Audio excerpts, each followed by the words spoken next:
সুপ্রভাত বন্ধুরা, জয় বজরংবলী। প্রভু সকলকে খুব ভালো আর সুস্থ রাখুক। আমরা সকলেই একটা কথা খুব শুনি বন্ধুরা, তাই না? সবুরে মেয়া ফলে, এই কথাটার সাথে আমাদের সকলেরই পরিচয় আছে।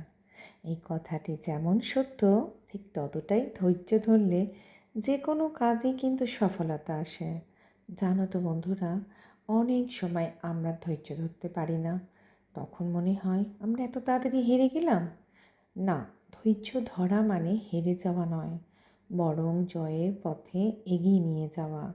সময়ের চাকা সব সময় ঘুরছে তার নিজের মতো। তাই সে আজ ভালো তো কাল খারাপ, আর এটাই চলে আসছে চিরাচরিত।